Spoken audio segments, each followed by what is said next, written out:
Hi there, my name is Christopher Natsuume, and I am the co-founder and creative director of a studio called Boomzap Entertainment.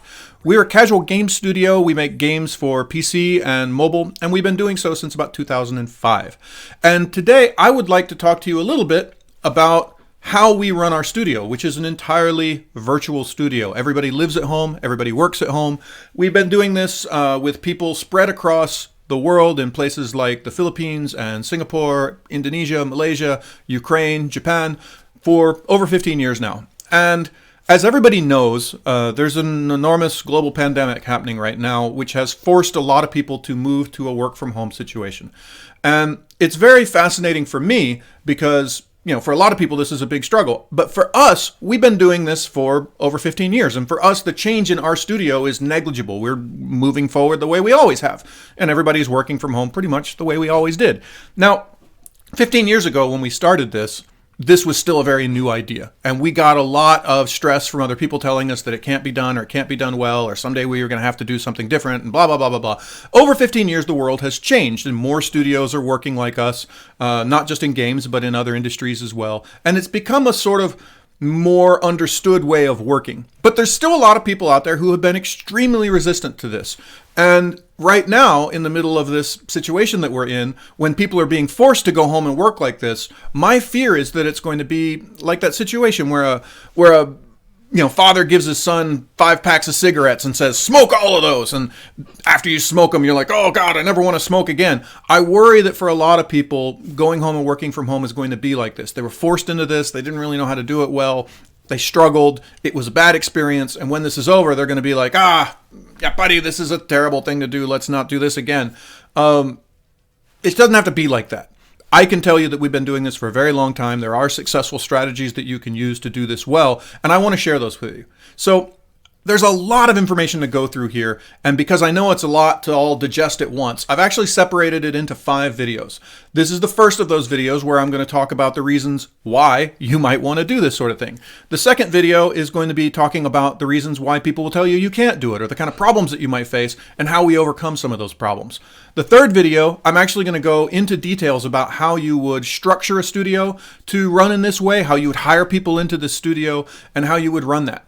The fourth video, I'm actually going to talk very specifically about some of the tools that we use in our studio. What kind of software do we use and how do we use that software more effectively in this model? And then in the fifth video, I'm actually going to talk on a very personal level about how you, as a worker in a work from home studio or any sort of work from home relationship, can be more effective. So I've got all 5 of those videos coming at you. This is the first of them, and I'm just going to jump right into it. So what we're talking about today is why? Why would you do this? Now, the obvious answer, today is because there's a global pandemic and I have to go home and work. I'm being forced into this.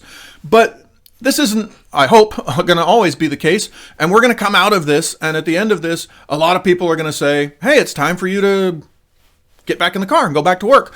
And I hope that a lot of us say, why? Why do I have to go back? This works. And I want to keep doing this. And so I want to give you some reasons why, even before the pandemic happened, even before we were all forced to work from home, why was this a good idea before? Because for us, it was a good idea. We've run a studio 15 years like this. We've made millions of dollars. We've made a lot of happy staff. I've got a lot of great memories. This can be done, and it can actually be very effective. And in my mind, it can be more effective than working in a brick and mortar studio. So I want to talk about why that's the case and get that out all on the table. And I know for a lot of you, you're like, this doesn't matter, Chris. I got to do this anyway. For right now, yes, but it won't always be like that. So let's jump into those reasons. The first and most important reason is I can hire the best people in the world. If we ran a brick and mortar studio, let's say we had a studio in Singapore, and I wanted to hire the best people I could to get in my studio, I'm limited to 2 kinds of people. 1, people that are in Singapore, or 2, people I can convince to come work in Singapore. And Singapore is a nice place, but not everybody wants to live there. There's a lot of people who got something going on in Tokyo or Bangkok or San Francisco or wherever it is that they're living.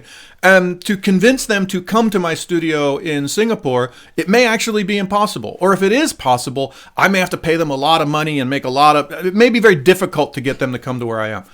We don't face that problem. If there's somebody that we really want to work with in Manila, I call them up and I say, hey, let's work together. You can stay in Manila. It's a very easy conversation. And so our ability as a studio to reach out and just get the absolute best talent, we have a much larger hiring pool than anyone else. And that's an obvious strategic advantage over studios that don't have the kind of hiring pool that we do. The second sort of way of thinking about that is we can keep more senior people, right? It's if you think about the bargaining power of a staff member, you're going and having a hiring conversation and you're saying to somebody, let's say in Bangkok, I'd really love you to come down to Singapore, and that person in Bangkok is really good at what they do. Well, that person has a lot of bargaining power. And they don't just have that bargaining power with you, they have it with studios in Bangkok. And, she's thinking to herself, well, I'm really good at what I do, and I don't really want to leave Bangkok. I could go to this other studio and I could, negotiate myself into a good salary. And so those senior people are going to become increasingly resistant to being dragged all around the world to come work for your studio, because we have the ability to reach out and let this person in Bangkok work in the place that she wants to live. We have a lot more power to hire that senior person. And because of that, our average years of experience in our studio is incredibly high. I think right now it's over 7 years. And this is in a studio with 25 people. And so, I get proposals from people who are saying, we want a team that's got, leadership with at least 5 years experience. And I'm like, our junior programmers have 5 years experience. This is not difficult for me to find these really senior staff. And as anybody knows, I would always prefer to have 2 great senior employees than 10 trainee, not so experienced employees. They're just going to get more work done for a lot less friction. So this allows us to be very, very effective. And there's another way of looking at this sort of hire the best people in the world argument, which is our people become trapped in a good situation. And I use the word trapped reluctantly, but it's actually true. Let's say we have a really great artist in Iloilo, right? There's not a lot of game jobs in Iloilo, but this person, they're living with their family, they got a life, they got friends, they're happy in Iloilo, we're working well, and Blizzard comes to them and says, hey, we want you to come move to, America and take a job at Blizzard. And quite honestly, we're a little studio. We make casual games. It's not as, name-worthy as Blizzard. Maybe that person thinks, well, I really would like to go to Blizzard.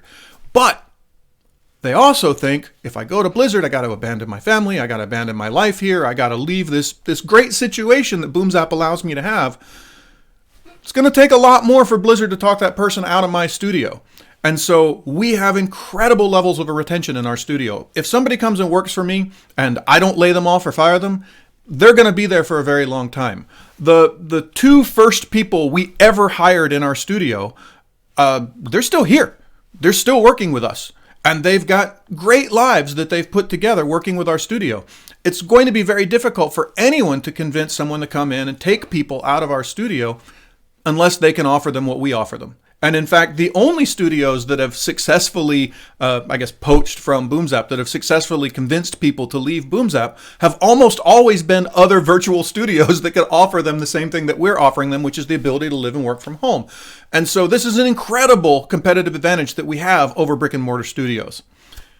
So I want to talk about the second thing that is critical to our success and why these virtual studios are such a great idea, which is we spend all of our time actually working. Now, if you think about a normal person's work day, what is a work day defined as? What do you do when you go to work? Your work day starts when you walk outside of the house. And in fact, your work day starts when you get dressed up and you put on nice clothes and you get ready to go out of the house. And depending on where you live, that commute might be quite short. But for most people, it's at least half an hour, maybe an hour worth of commute to get to work. If you live in a place like Manila or Bangkok, you're looking at maybe up to 2 hours just to get to work, another 2 hours to get back home. That's a lot of time, right? Let's take a normal commute in a city like Singapore or San Francisco. It's probably going to be 45 minutes to an hour to get to work, 45 minutes to an hour to get home. If you're living, anywhere affordable in those cities.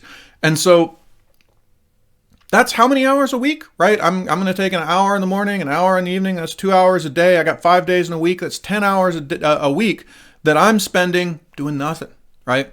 What is the value of 10 hours a week? What would you pay for that? If I came to you and just said, I have a box that I can give you, and that box will give you an extra 10 hours every week to do whatever it is you want to do. How much would you pay for that box? What would be the price of that box? If you're a smart person, you pay a lot for that box because there's nothing more important that you have in your life than time. And it's not just that commute. Once you go, again, let's say you work at a studio in San Francisco. Once you go down to that studio in San Francisco, you're kind of trapped in that studio in San Francisco. It's time for lunch. Can I go home and eat cheaply for lunch? No, home's an hour away. You're going to go pay more money at some restaurant in downtown San Francisco, and that's going to be expensive, and it's going to take time. You have to wait. This is all time that you could be working. Or if you're not working, time you could spend doing whatever it is you want to do, learning how to play drums, hanging out with your friends, getting drunk with your girlfriend, whatever it is you want to do with your time. You could have that time back, but they're taking that time from you. This is a huge competitive advantage. And you're one of the most fascinating things to come out of this pandemic. I don't know if you guys have seen the pictures and whatnot of what the air quality looks like now that everybody's being forced to stay home. There's been this incredible experiment of if everybody stopped commuting, what would the world look like? You can see the sky in Beijing. You can see the sky in New Delhi. When people talk about wanting to save the environment, the number one thing we could do to help the environment is stop getting in a car and driving for 2 hours every day just to go sit at a different desk. It's unnecessary. And, for those of you who are talking about, I want to actively save the environment, we're doing it right now. Boomzap for 15 years has let people sit at home, work from home, taken all of that carbon waste of commuting and gotten rid of that. This is an incredible advantage to the environment for people who care about those things. But there's another thing about this whole commute that I want to talk about, which is there is a thing that we don't think about very much when we think about the commute, which is how much extra am I paying my staff so that they don't have to commute if I'm in a brick and mortar studio. Again, let's go back to San Francisco. There is affordable housing in San Francisco. It's about an hour and a half train ride from San Francisco. If you want to actually be able to afford to live, that's where you got to live. Now, we go back to I want to hire a senior, qualified, good staff member, and they're going to say to me, if you want me to move to San Francisco, I'll do it, but you need to pay me enough money that I don't have to do that hour and a half commute every morning. I need an apartment in downtown San Francisco, and an apartment in downtown San Francisco, I think right now costs like $5 gajillion. I don't know. It's really, really expensive. And so now I have to pay not only the high price of this senior staff member, but I also have to pay this extra bonus of I need to pay to get rid of that pain of the commute. And that's real money that you're putting out that comes straight out of your bottom line. Boomzap doesn't do that, right? Boomzap says, I'm not going to pay you to not commute. I'm just going to tell you to not commute. And we save a huge amount of money that way. And there's even another way of thinking about this, which is all of the little errands and things that you run during the day. If you think about just what a normal life looks like, I've got to go to the dentist. I got to go to my gynecologist appointment. I guess I don't, but other people do. All of these little things that happen in the middle of your day. And if you work at a brick and mortar studio, those are all you going to your manager and saying, hey, I need to take a half day today because, my doctor is on the other side of town and I need to drive over there and wait. Because of the flexible nature of our studio, and we'll talk about this more in other videos, because of the way that we use not only a work from home environment, but also a flexible schedule, we're telling our staff, do all that. Do it whenever you need to do it. You need to go to the doctor in the middle of the day, go to the doctor in the middle of the day. You don't have to take off. We don't, I'll let you in on a secret, and we'll talk about this more in other videos. We don't actually track any of this in our studio. I don't track vacation time. I don't track days off. We don't ask people to bring notes when they go to the doctor like some grade school. We don't do any of that crap. We have staff members that are adults, and we say, here's what you need to get done. Please get it done by the end of the week. And they get it done by the end of the week. And how they do that and where they do that, they're adults, and we treat them as adults, and they do that their own way. And if somewhere in that week they need to go to the doctor, or they've got a guitar lesson, or they need to go pick their kids up from school, or whatever it is they need to do, they do that. And we don't track any of it.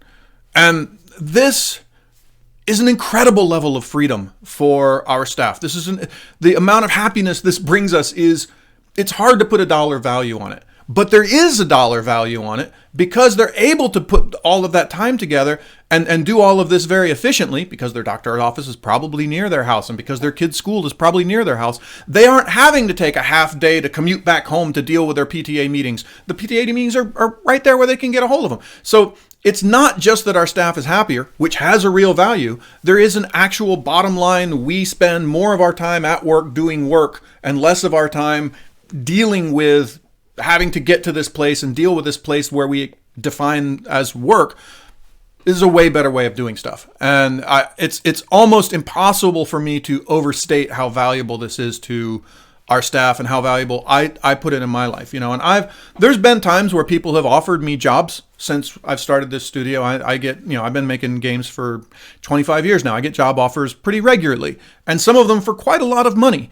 And it's been very difficult for anyone to make an offer of any amount of money that would pay out the happiness that I get just from working in the way that I work. I'm not sure that anybody could.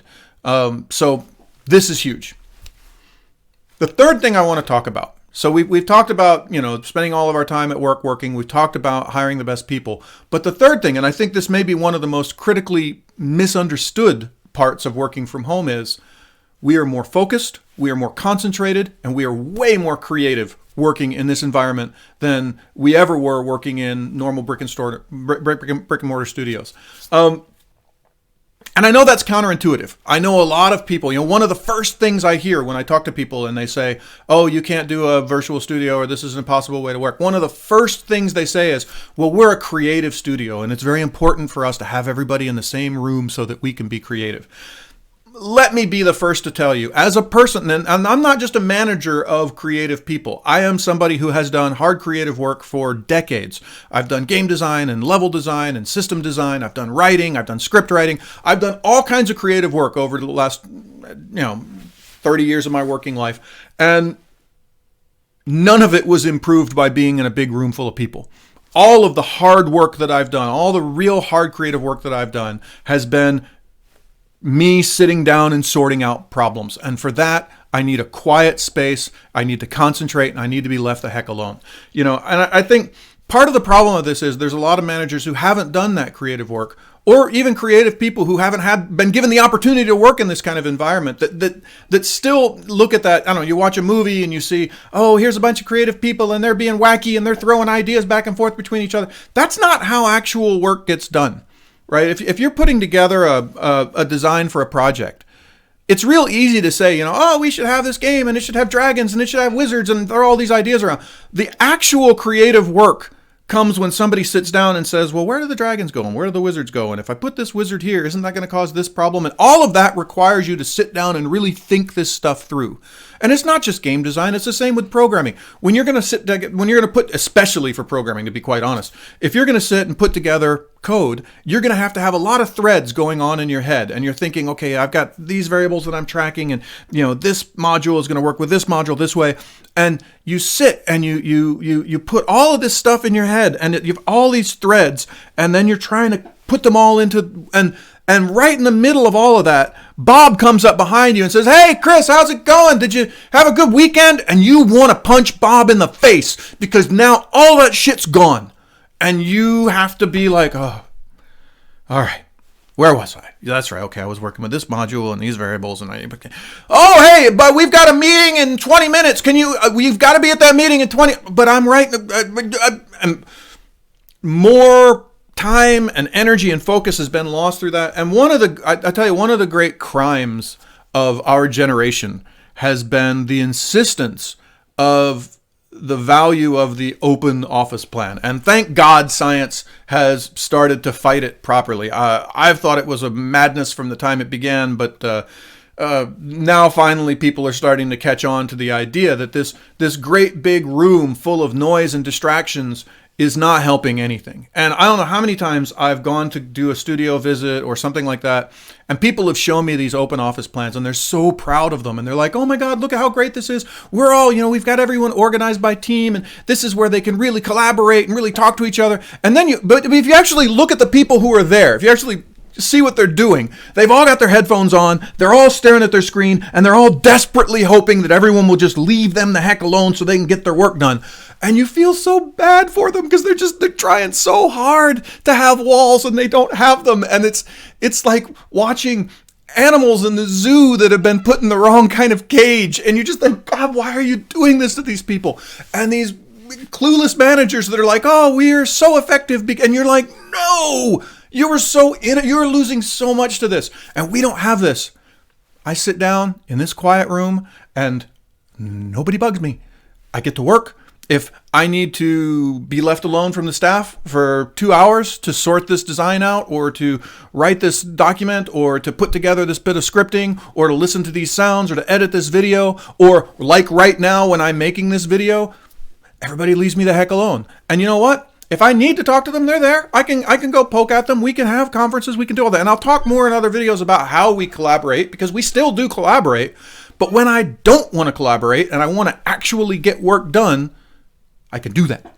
And this is critical. The next thing I want to talk about is we have, people talk a lot about the results only work environment, or whatever, the results oriented work environment. I don't know what it exactly stands for, but the idea that we shouldn't be judging people by how long do they work, but we should be judging them by what do they actually produce. And what's fascinating to me is working in our environment, where somebody is at a desk in, I don't know, Medan or Jakarta or Surabaya, and I have no idea what they're doing. I have no idea if they're playing World of Warcraft or watching YouTube videos or working really hard.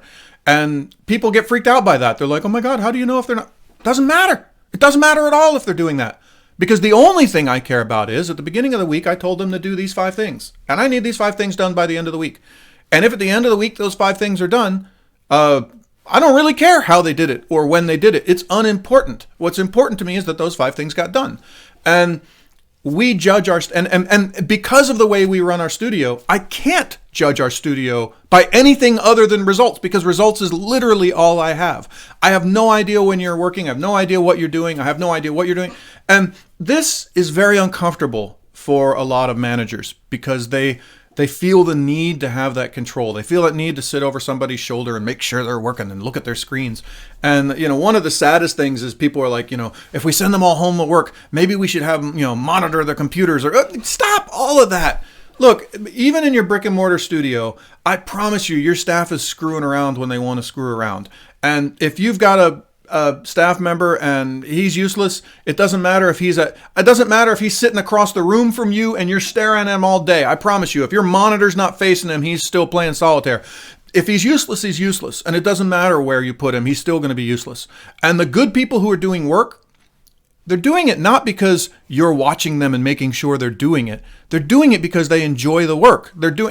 Most people who work, they enjoy being productive. They enjoy making things. They enjoy being successful if they're good employees. And so we have a studio full of good employees. Why? Because those people who don't successfully produce results are very, very obvious very, very quickly in this environment. And they don't last in my studio. I fire them.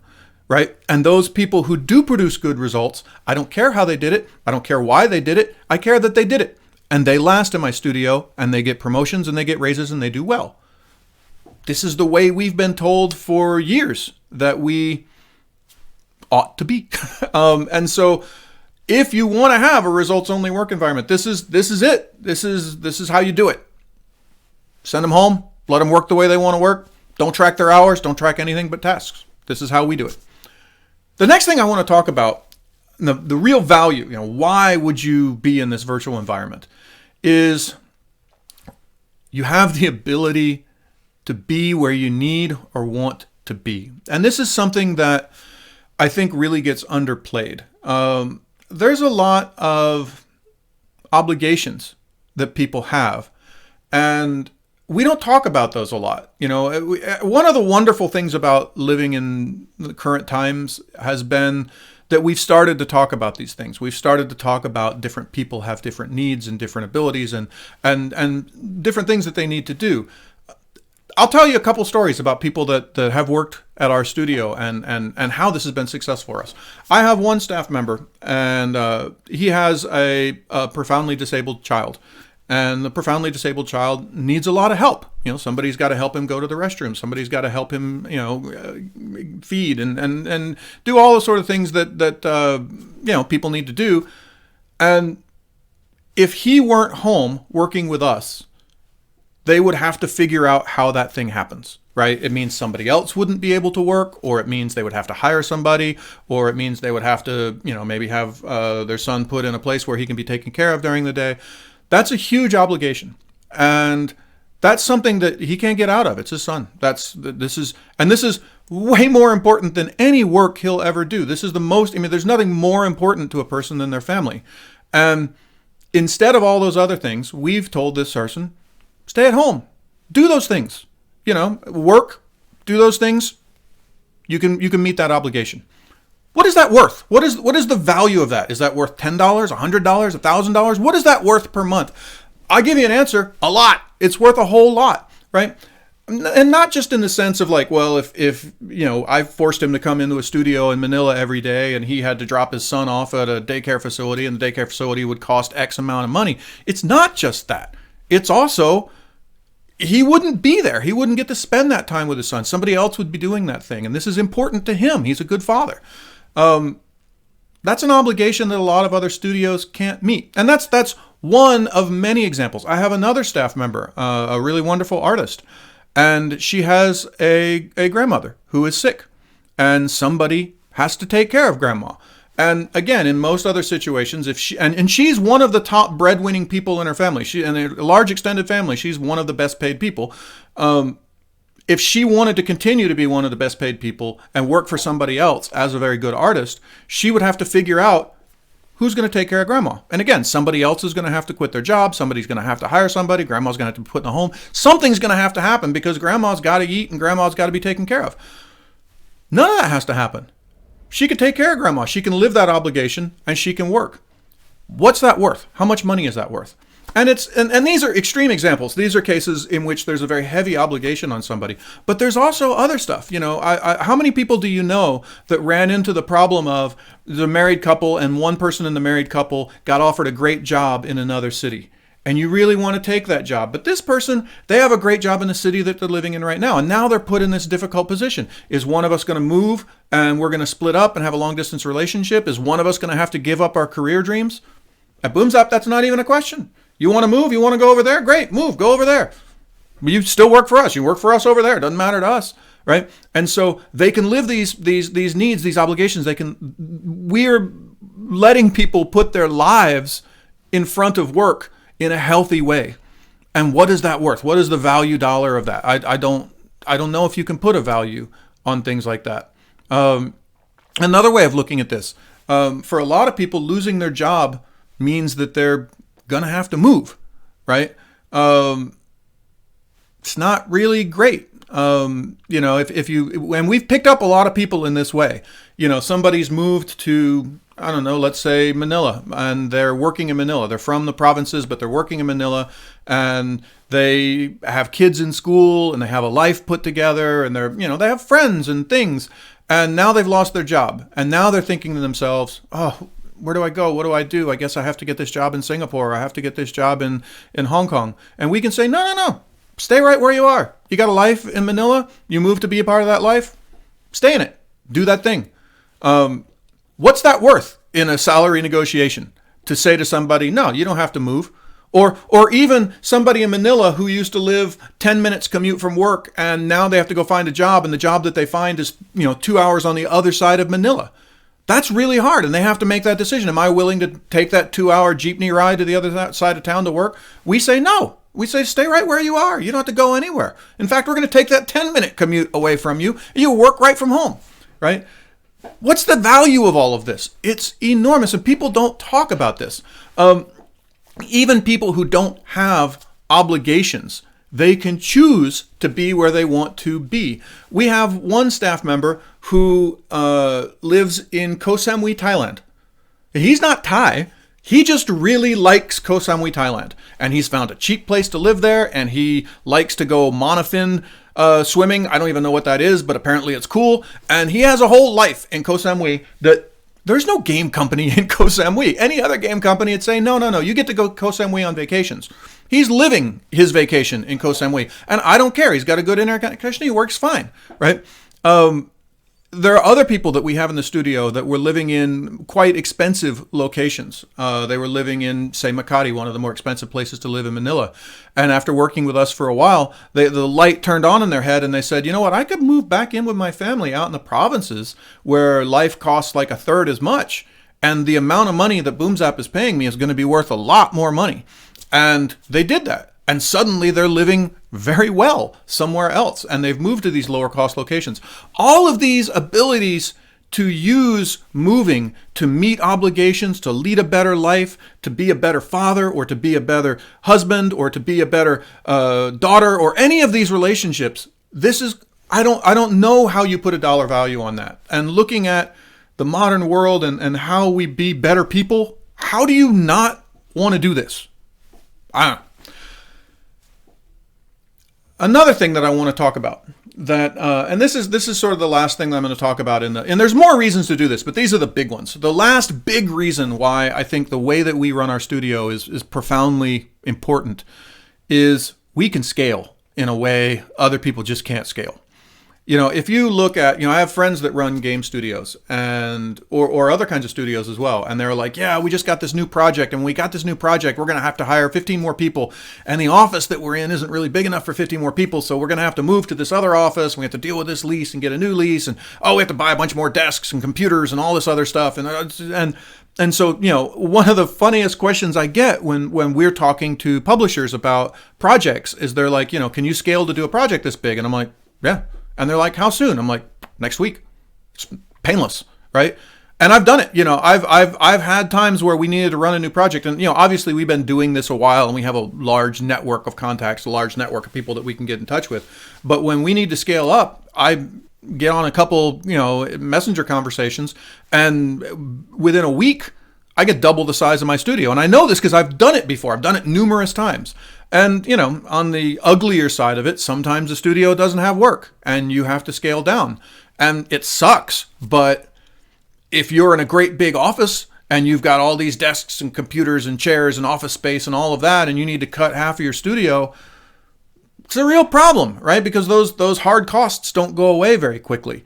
And so it creates the sort of resistance to being flexible and to making those decisions. And you start making bad decisions because you're trapped into this very inflexible relationship that you have with your landlord, etc. We don't have that. There's been times where the studio has had, bad years. And when we had bad years, I could pull the studio down to a much smaller size.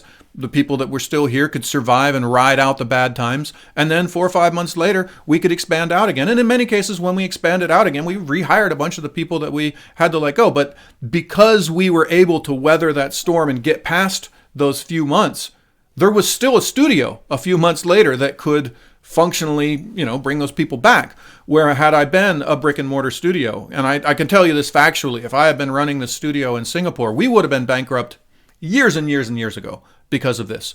And I can think of 5 very clear times in our history where if I had had a studio in Singapore and we had to deal with the kind of things that brick and mortar studios deal with in downsizing, it would have just been the end of the studio. And we wouldn't have been able to come back a couple months later and say, hey, we did find a new project and we did do this new thing and now we can size back up again. And hey, guess what? You get employed again.